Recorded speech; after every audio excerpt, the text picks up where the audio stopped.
Hey everyone, it's Alex Ball with another episode of the No-Till Market Garden Podcast. On today's episode, I sit down and chat with Michelle Brosius and Hannah Weber, half of the managing team at Green Things Farm Collective in Ann Arbor, Michigan. We dig deep on growing no-till at scale, managing over 20 seasonal workers, and how they organize their multi-owner collective. So without any further ado, let's get to the interview.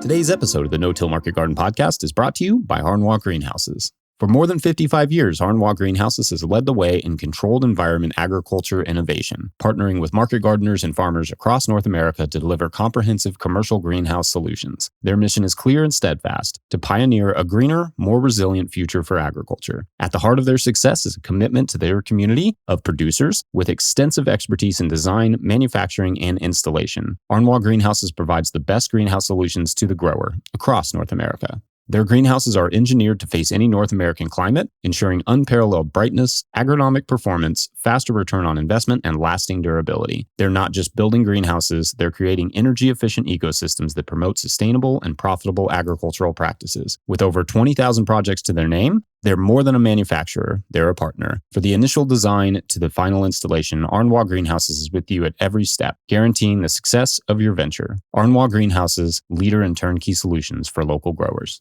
All right, enjoy the show. Michelle and Hannah from Green Things Farm Collective, thank you so much for taking time on your schedule to sit down and chat with me today. Yeah, good to be here. Yeah, it's early spring. You're just getting rolling. What's going on at the farm right now? What are you planting? Oh, well, we have our two big 30 by 100 hoops, and we've got some radishes and brassica mix and some head lettuce that's coming in. I believe our onions are getting planted out in the field in 2 weeks. Nice. So yeah, I think we have some direct seed maybe next week, but That's fantastic. So for folks who don't know, what's the name of your farm? Where are you located? And what's a quick little overview of your project? I know you're doing some really awesome things and some collective work there at Green Things. Yeah. So Green Things Farm Collective started in 2020, and it came together to form one entity from 3 different farms at the time.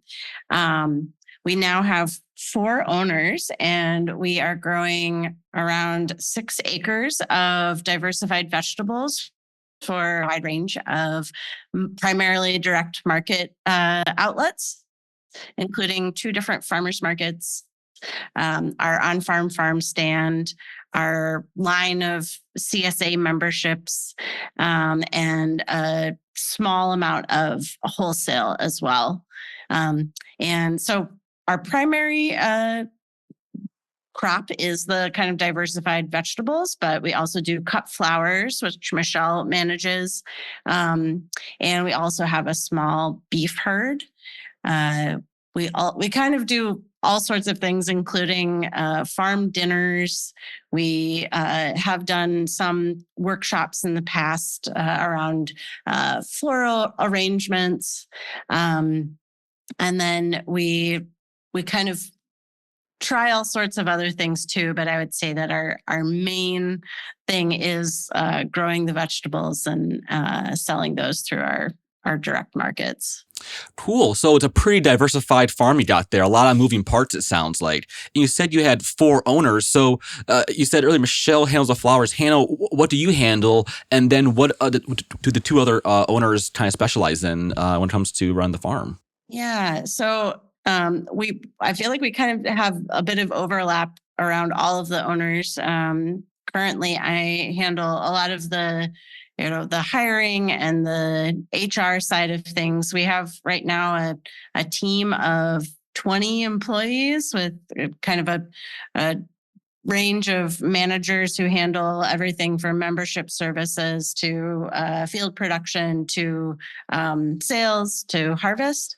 So I kind of figure out who's doing what and kind of help develop those management roles. But then I also support the fulfillment team, which is made up of the harvest, fulfillment, sales, and our post-harvest handling, and do some of the kind of marketing and promotions of our things, the kind of customer communication as well. Nate and Jill, who own the land and live on the farm, Nate does mostly the infrastructure. He manages the production team, and thinks about kind of the maintenance of all the equipment that we have here. And Michelle can talk more about all of the range of things that she does as well. So you're saying that Nate and Jill own the farm. So find out what Nate does. What does Jill do on the property? So Jill, she takes care of all our financials and all our bookkeeping and does a really great job with that. She's also taken on a lot of the, social media and promoting and advertising, which is, obviously very important. And, she always is very good at like seeing the big picture and kind of always has her toes in everything. She helps out a lot in, the in harvest and wash pack and fulfillment, and has put a lot of time and energy into helping to develop those systems. She also often helps a lot with flowers, and has a lot of knowledge in that realm. So yeah, she does a lot of it. That's nice to have somebody kind of overlooking and trying to, get involved with the need to get involved to keep things running smooth. That's fantastic. Yeah. So I, like you said, do the flowers, and I also manage the nursery. And then I'm kind of our AirTable wizard and organize our record keeping and data collection. Those are my main pieces on the farm. That's a lot of pieces. It sounds like a lot of moving parts. You said, I heard correctly, 20 workers there. Is that correct? Yeah, it's early in the season still, so we only have a handful of them employed right now. But actually, next week we'll be bringing on a bunch more people. So excited for that. What's that process like of bringing in that many people and training and getting all these moving parts rolling that quickly? Has it always been at this scale, and how have you kind of developed this training program for that big of an operation?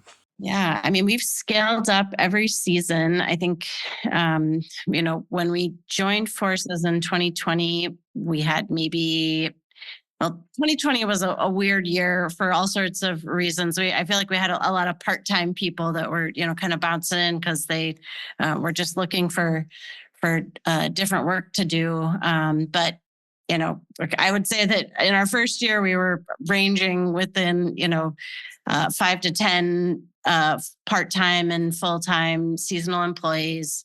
And so that we've kind of scaled up to around 20, and that includes, some market help.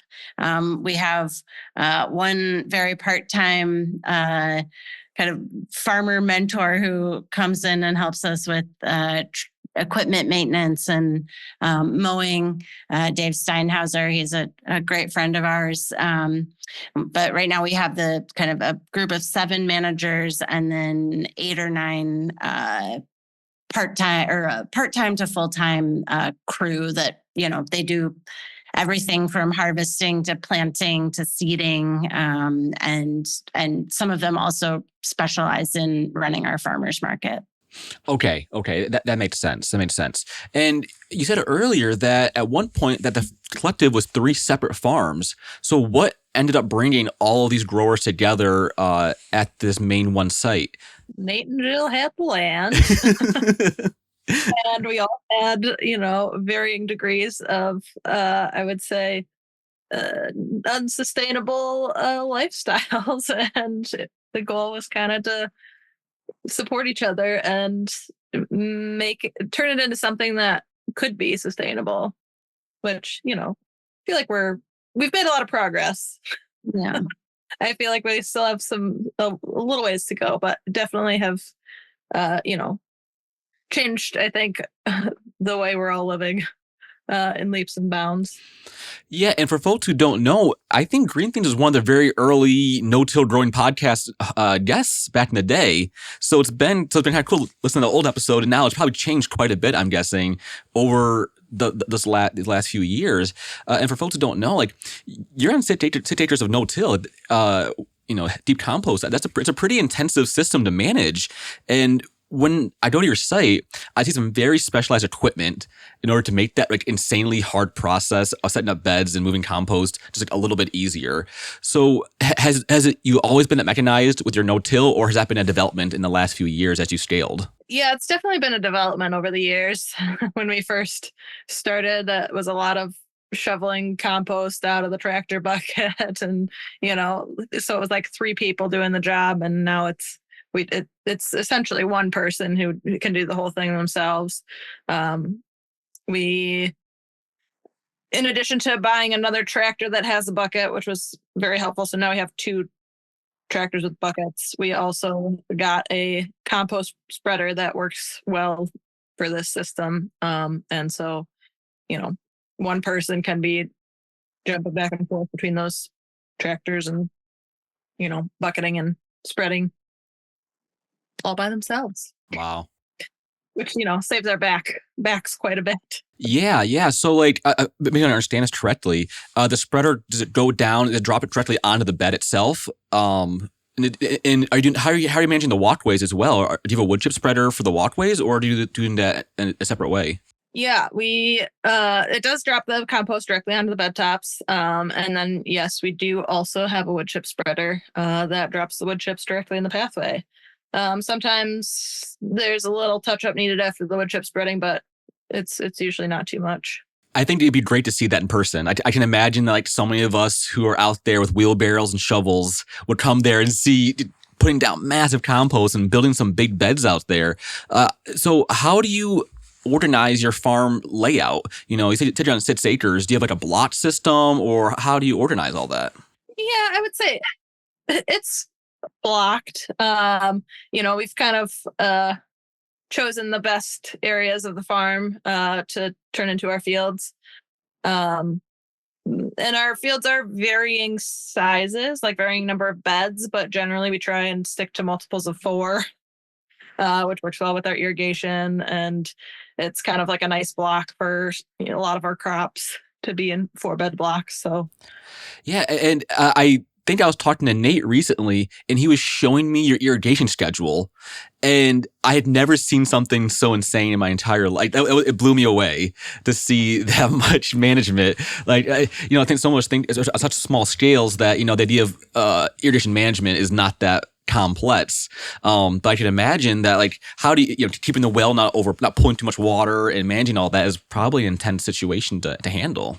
Yeah, I feel like neither of us really are engaged too much in the irrigation. So we can't maybe speak too much to that, but we have really leaned into like the timer system and having things automated as much as possible, which I think leaves quite a bit of the burden, although there are still some little headachy aspects of it. You still have irrigation spinners that decide not to work pretty regularly, and risers that pop out of the laterals and all that good stuff, so you still got to keep your eyes on it. But I think just not having to worry about making sure you remember to turn off the irrigation is a really nice perk of that.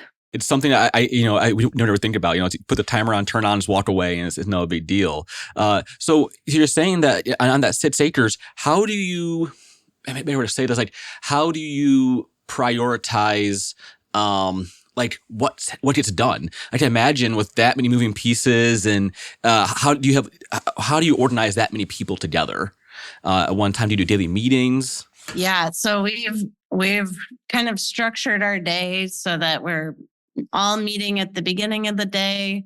We have a mid-morning break where we kind of check in and see how each of the teams are doing, if they need more people, or if they could actually give another team, a person, because they're doing well. And so we kind of use those like morning and after lunch times to check in. But another part of my job is kind of developing the schedule for the coming weeks and kind of looking at each day in terms of what each department is doing that day and how many people they need and who is going to be in that department. So at the beginning of the day, everybody really should know where they're going to be and that they're ready to head to the task. It's really just a matter of kind of making sure that the plan hasn't changed. There hasn't been any kind of need to adjust things. Often we do adjust things, but that's kind of where those check-ins come in. And then we do have kind of 2 regular weekly manager meetings to check in about the plans for the next week and kind of ongoing discussions or decisions to be made. And then each department has general check-ins and ways that they communicate. We have actually started using, we just this month trialing using Slack as a way to communicate about things within a department. You can have a production channel, you can have a farm stand channel. And so it kind of documents, the discussions that we've been having within those areas.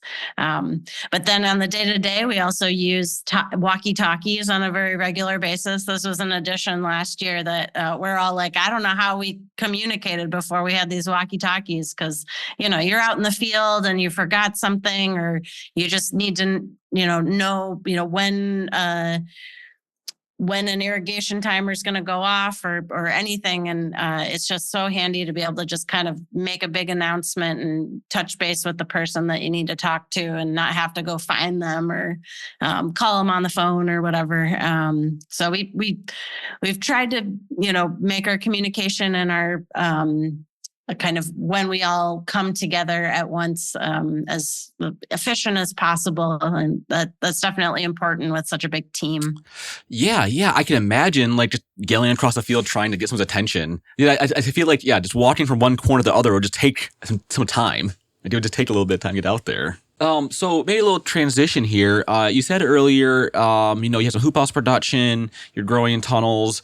How long is your main production season? Are you going year round? Yeah, I would say that, we have your standard field season that we start planting in April. We start harvesting in May, and then we, try to eke out the field production until October, mid-October. And then we go into the hoops. We grow in our hoops all winter long.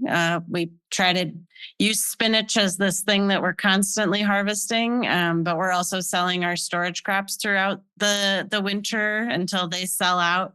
And we kind of grow head vegetables in the hoops that we pull out of the ground mid-December, and then we replant spring greens for early spring production as well.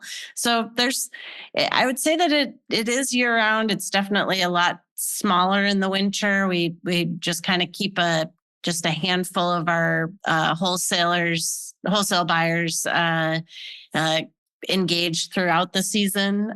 But our field season is definitely our kind of most bountiful and kind of time when we can really push our produce through all of our outlets. The winter's just kind of to try to keep people engaged and have that at some amount of cash flow.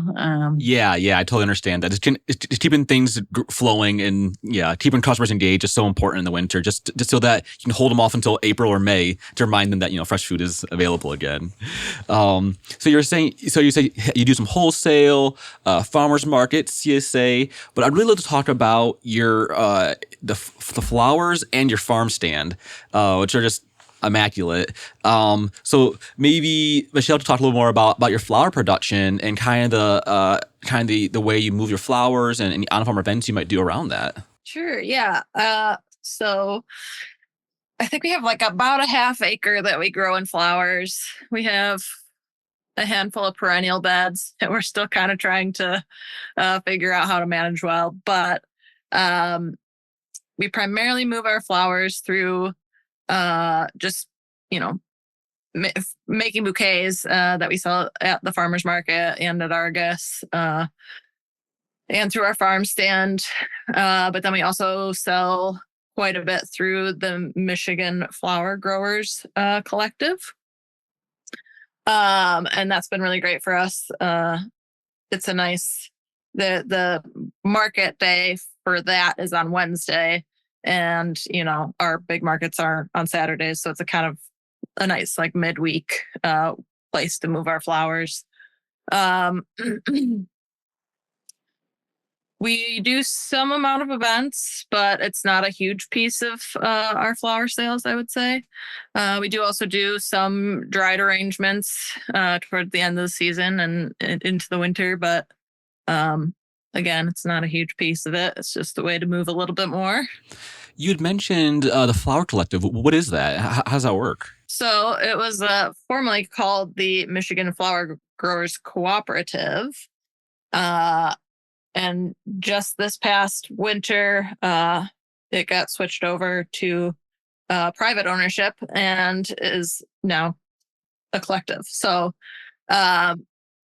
basically, it's a bunch of growers who, pay a membership fee, and what they get out of that is they have a place to bring all their flowers to, and they can also pre-sell through. We're now using the Rooted Farmers flower sales platform, but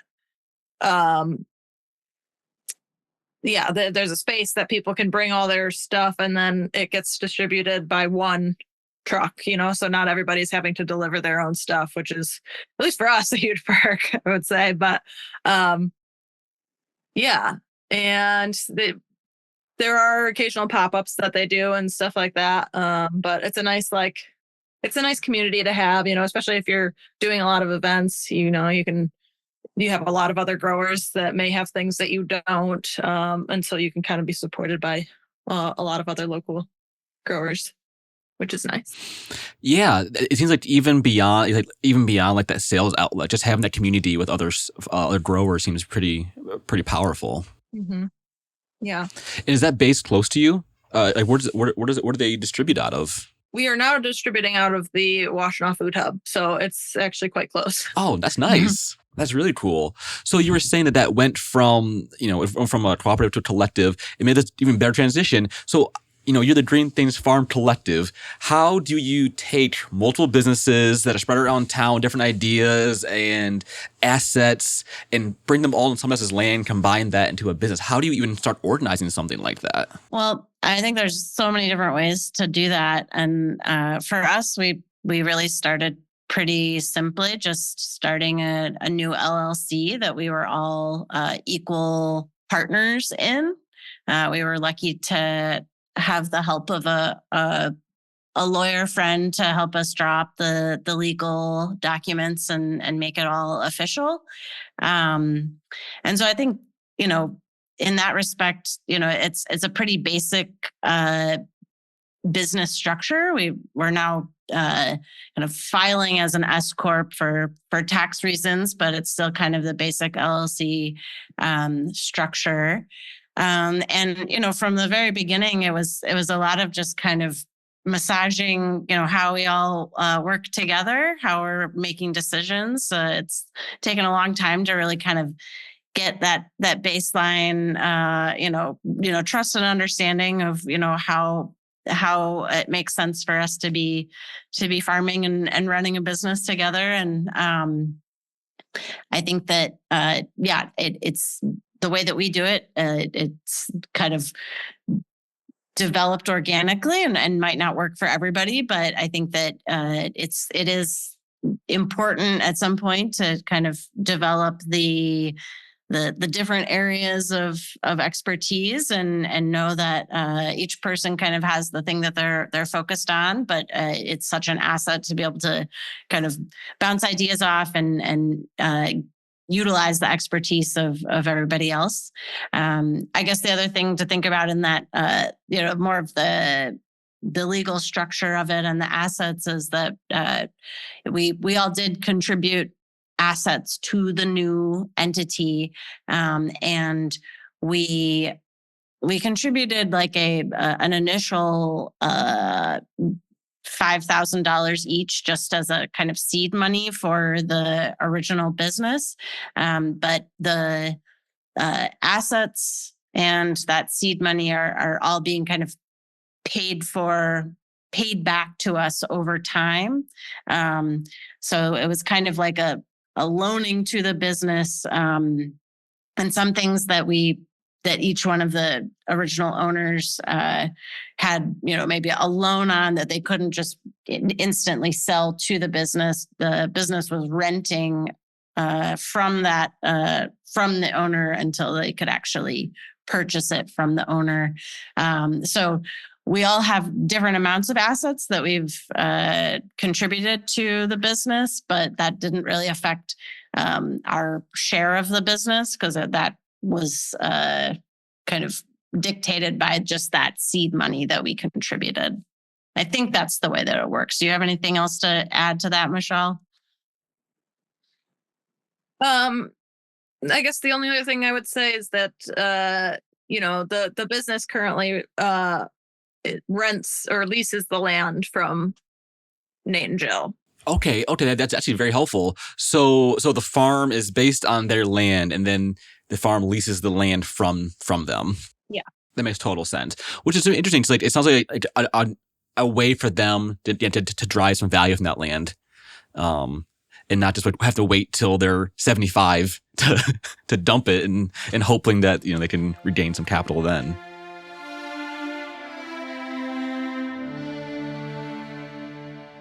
Today's episode of the No-Till Market Garden podcast is brought to you by FarmHand. Tired of admin work and technology trouble? You need FarmHand on your team. FarmHand is the all-in-one software platform and virtual assistant built by and for independent farmers. Through a simple text or email to FarmHand, you can instantly offload admin tasks, automate your CSA, update your website, and sell more to your customers. With zero startup costs or long-term commitments, farmers are reporting an average of 6+ hours in time savings and 20% in sales growth each week. Learn more and take the quiz to see how much you can save by partnering with FarmHand at farmhand.partners/no-till. That's farmhand.partners/no-till. Today's episode is also brought to you by Local Line. Get ahead this year with Local Line. Make the switch to Local Line and grow your farm to new heights. Local Line is the most comprehensive sales software built for farmers and food hubs. Increase your sales and streamline your process with features including e-commerce, inventory management, subscriptions, website builder, online payments, point of sale, and more. Trusted by thousands of farmers around the world, Local Line is the platform you need to take your farm to the next level. Subscriptions start as low as $49 a month, and Local Line never takes a percentage of your sales.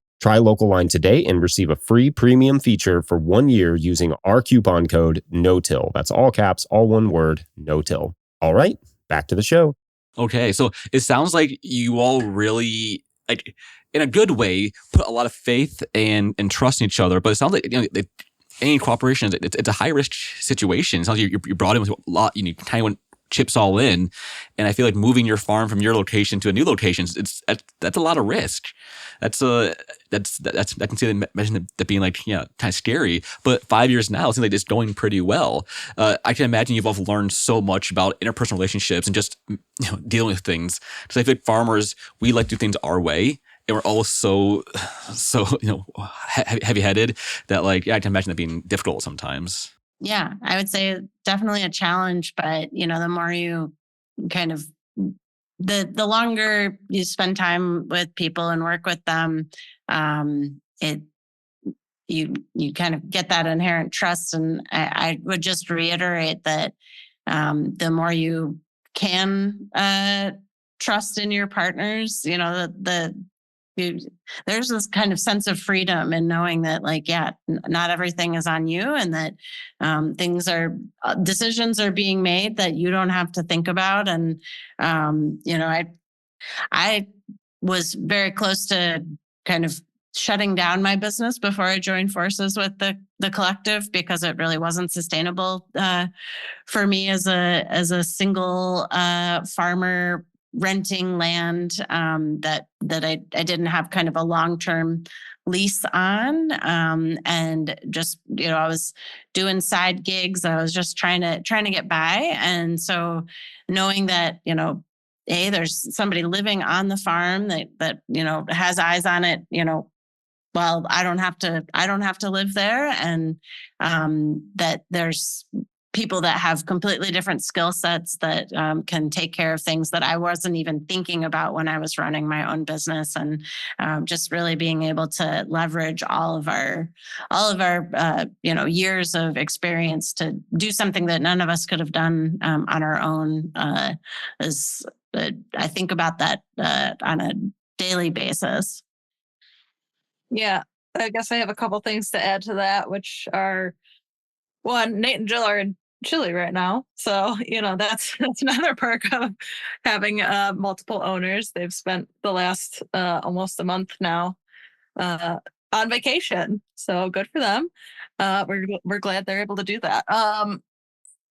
And I guess one thing that I would say that one of the pieces of information. No, let me back up. I think one of the things that we learned last year that was really helpful was how much of an impact stress has on how our interpersonal relationships are. Last year we decided to really staff up to what we thought we needed rather than what we thought we could afford. And that allowed us a lot more space to be able to, really be on top of the things that we needed to be on top of, and put our energy into the, places that we needed to put it. And I think that, taught us a lot. And I think we've been able to grow a lot because of that.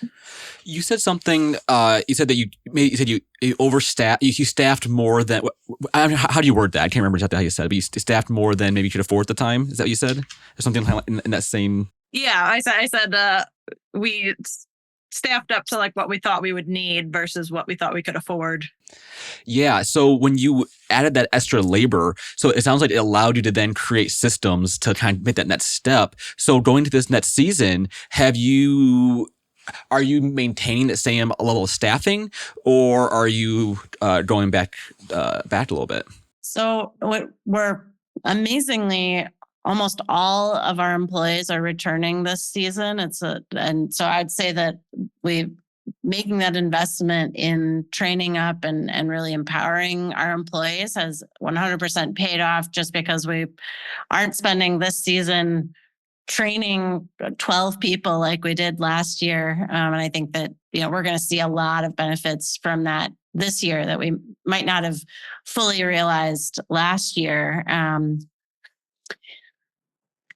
I feel like I had another part to that answer, but I would say, we did also know that we really needed that staff that that was pretty tight to pay last year, and so we spent a lot of time this winter working on our budget and working on our sales goals, and really, taking it down into these bite-sized, weekly goals for each one of our different outlets that felt, kind of what our quota would be to kind of meet, net zero, and then our kind of mid-reach and our high-reach goals for each one of those outlets.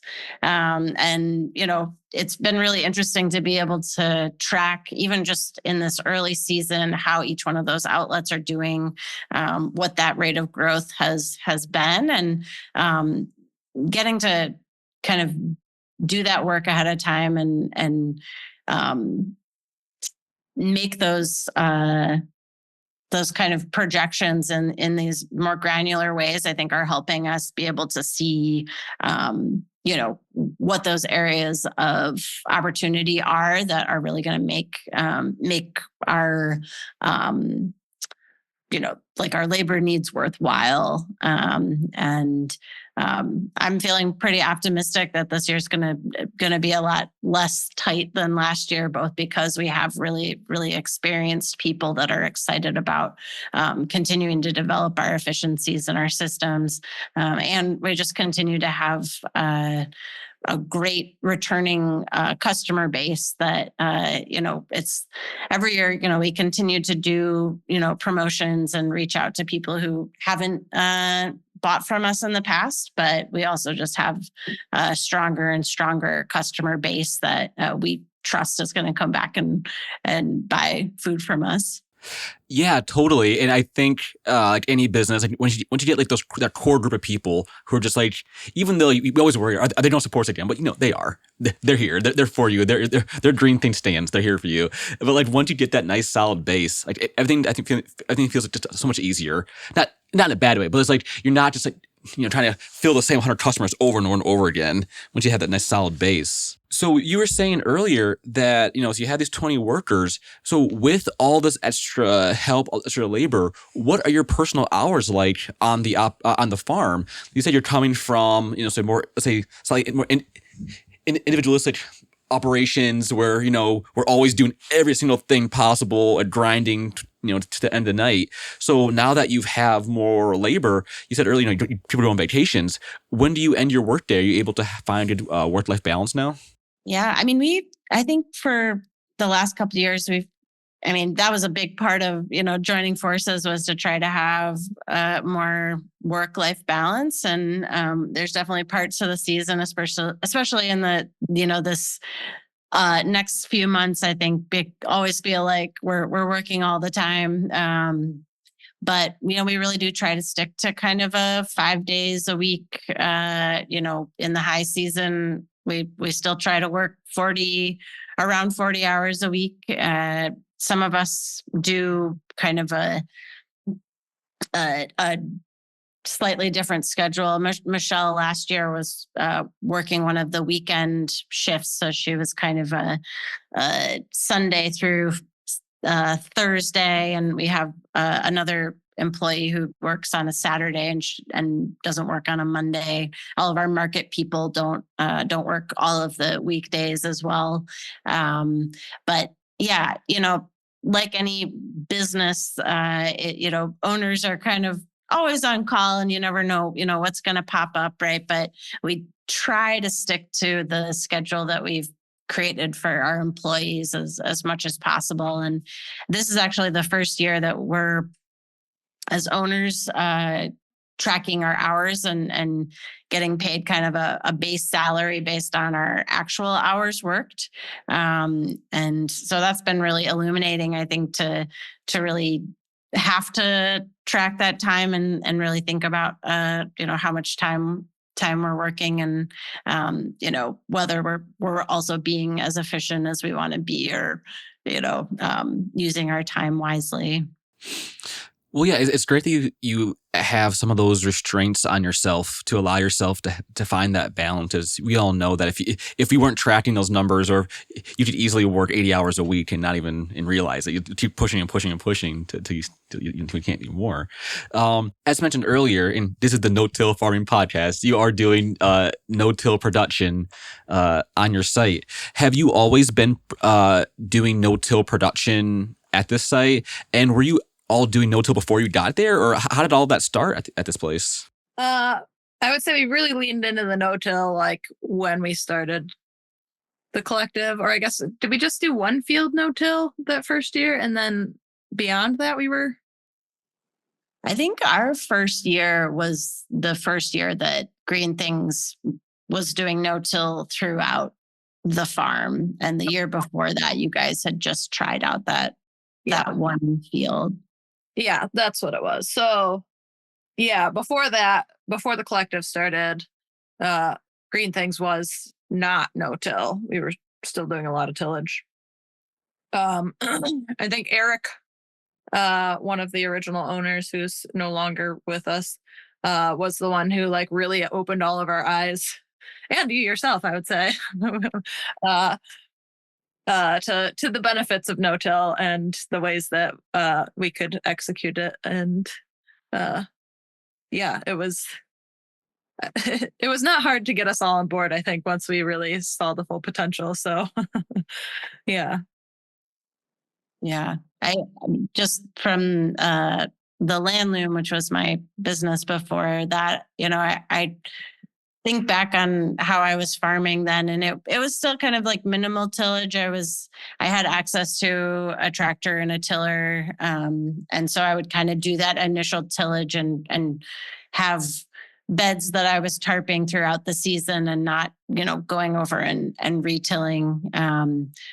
So it didn't feel like too much of a stretch to switch over to these permanent bed systems, personally, but it has been just kind of amazing to see over the past 4 years, like what those benefits are, how beautiful our produce is at this point. I think our weed pressure has kind of shifted. It's not like it's not there at all anymore, but we definitely don't have the annual weeds like we did in the past. It's definitely more of the like taprooted thistle and dandelion, which can be annoying, but also like once you figure out like the process of managing it, you get it down, and it's not as bad as it could be. And right now this time of year, I feel like I start to see that the chickweed and the things that are a little bit quicker that we never quite get onto pulling out of the ground at this time of year. And so that's probably one of those other weeds that will still be ongoing certain parts of the year. But yeah, we've I think evolved each year. We do some very minimal tillage for certain bed transitions at this point. And, I can't say we're like fully no-till. I think we've even, as we're thinking about expanding and doing maybe some different types of crops, we've thought about if there was a world where we would be, not using permanent beds for all cropping systems. But for what we do right now, it is really been a slam dunk. That's fantastic. Yeah, and I feel like for me personally, the weed pressure is what sold it for me. Like the system where it's like you're still weeding, but just not as intensively in the past, where I would go through, tilt the farm or garden, whatever, and just like dealing with weeds 24/7 the entire season, and then all the negative aspects of tillage with that as well. But yeah, for me, no-till was just that getting the weeds under control a little bit. So now at this point in the stage of your fields, you said you might do some light tillage in the beds for certain crops, but are you still forking, or are you still have heavy mulching with compost every season? What's kind of like the yearly maintenance now of these beds? Yeah, we haven't really been broad forking the last few years. And what was the other thing I was going to say? Oh, I think in the past we've done pretty much, an inch of compost added every time we flip a bed or so. But I think there's been talk of not doing that quite so regularly this year. So I'm not exactly sure what we landed on in terms of how we're deciding that, but I believe that is something we're considering. Just, now that we've built up such a base, it feels like an easy way to maybe cut some costs and, try out different things. So you said that you're no longer forking it at all. So is it just a few very first years, get things established, get kind of open the soil up, and then from then on, just kind of let it go from there? Yeah, I mean, I think the broad forking, does help to some extent to just integrate those layers just a little bit. But then I would say like over the years, also just the root growth and the pore spaces that those leave when they decompose, etc., help to open up those pore spaces and build your soil structure over time. And again, like I said, we pretty much add an inch of compost every time we flip a bed, so that's like 2 to 3 inches of compost on every bed every year. So we've got a nice base there. Yeah, I can imagine your crew also was like so excited to not go out there and broad forage 6 acres a season. Yeah, I mean, I think that really speaks to like how you can scale no-till production. I mean, if we were, on roughly 6 acres right now, I can't remember, Michelle, how many we had in production in 2020, but at this point, it wouldn't probably feel functional to be broad forking every time we were flipping a bed, or even once a year. So we've got 500 plus beds out there, and so any way we can avoid that type of physical and just an additional step to our bed prep, we're gonna not do. Yeah, because at 500, and maybe those things add up really fast. And I'm guessing those beds aren't super short either. So maybe this is a slight little change of pace in the conversation. So you'd mentioned earlier that, this year you've kind of looked at your finances, your financial goals, and under a microscope and really kind of bisected and getting things really kind of broken down.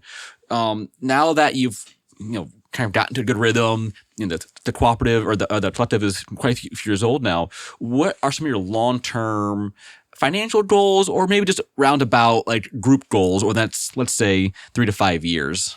Yeah. So, I mean, I think we're definitely, we're due to kind of really solidify kind of our next 5-year strategic plan, if you will. But I would say that we know that we're really conscientious of, or we're very aware of the fact that we're still not yet able to provide year-round employment for our managers, and we pay very well for farm work. Inflation is very real, and we want to try to at least get to a point where we can stay with inflation and also be profitable, so that we can be sharing our profits with our employees and kind of giving them a reason to really stick with us and know what those goals are.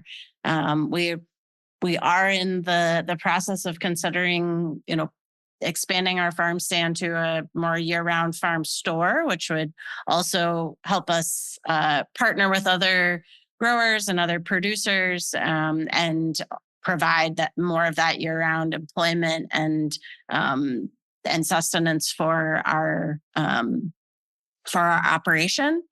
And so those are just a few things that come to mind for me. What have you got, Michelle? Yeah, I feel like you covered the bulk of it. Yeah, I think also,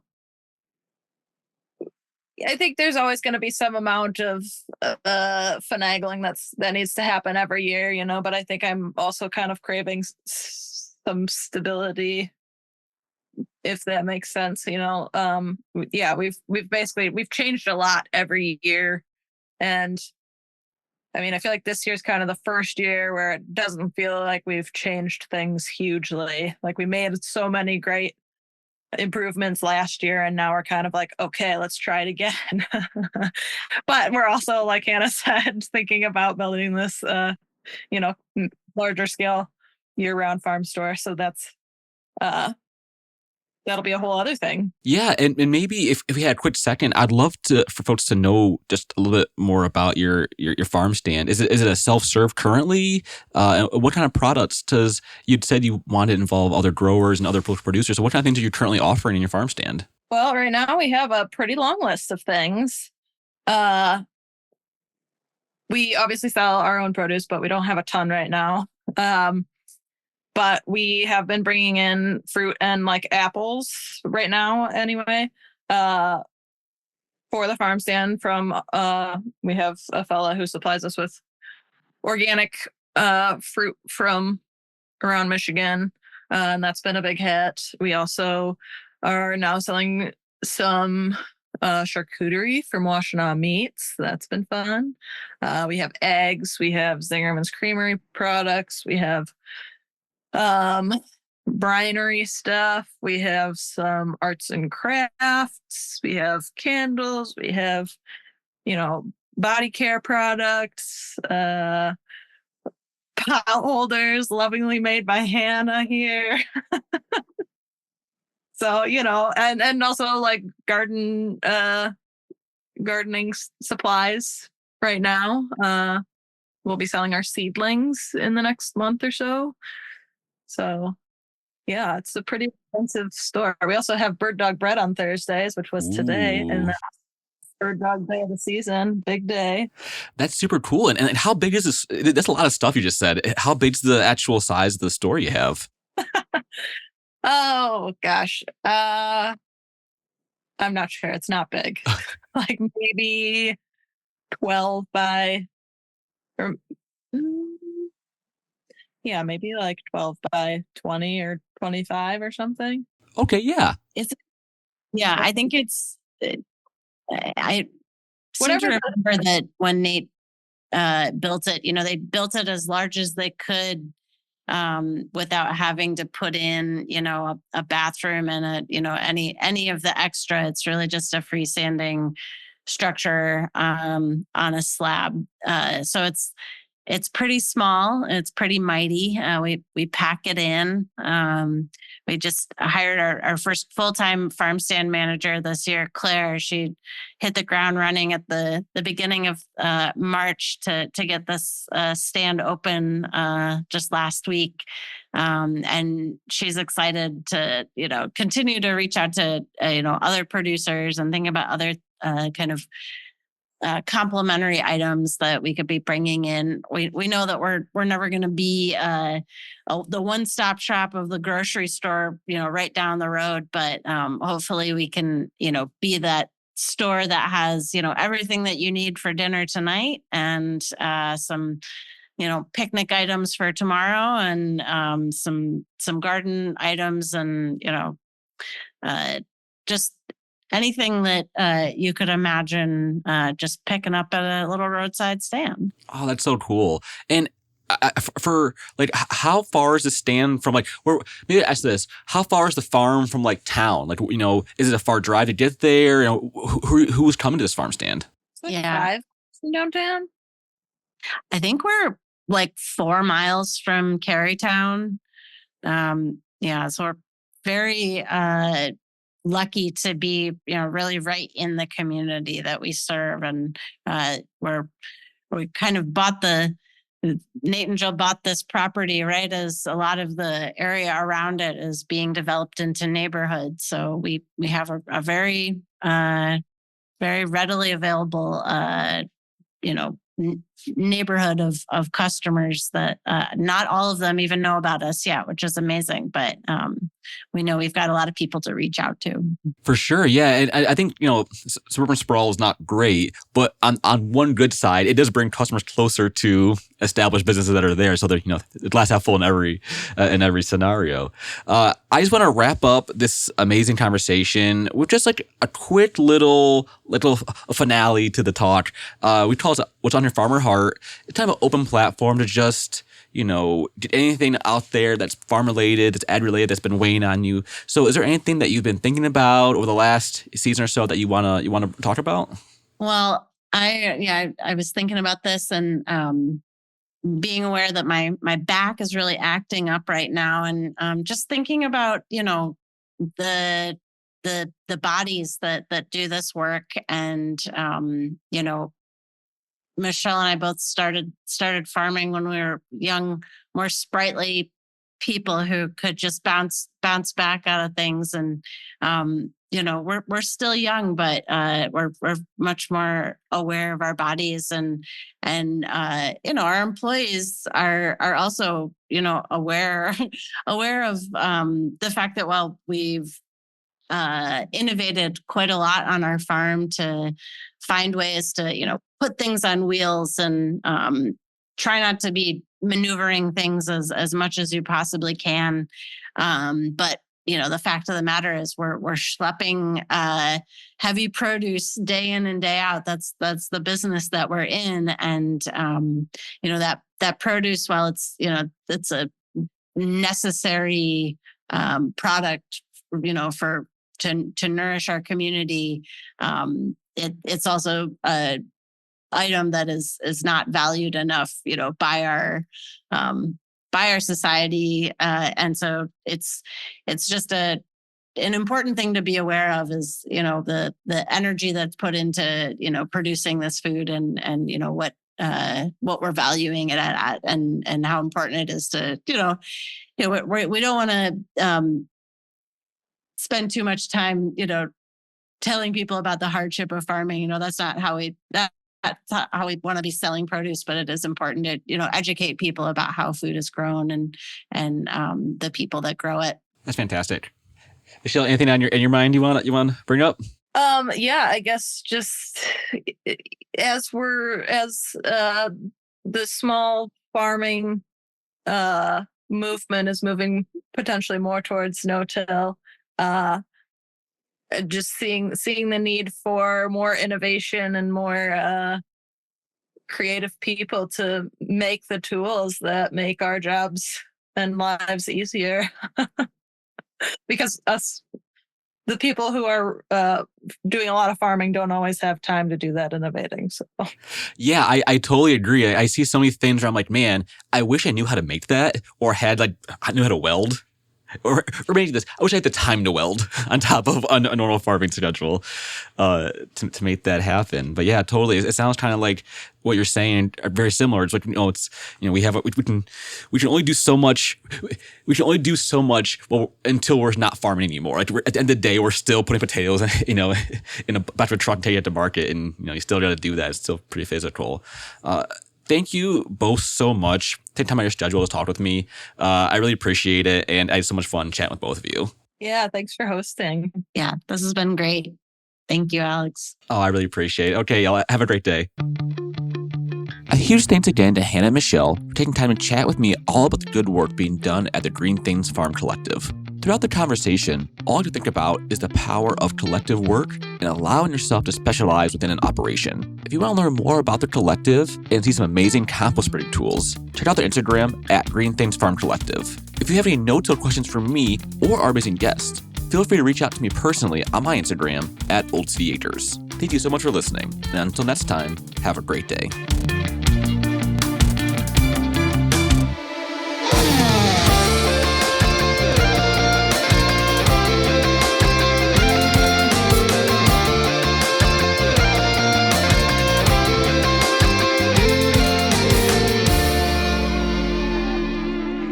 All right, I hope you enjoyed that episode. Real quick, some things that we have going on. First, it's spring here, which is always such a clean, fun, hopeful time. Here's to that feeling lasting as long as possible for everyone this year. Hannah and I dropped our farmers market this season, so that's a big deal for us, and we honestly have no idea how it's going to go. So wish us luck.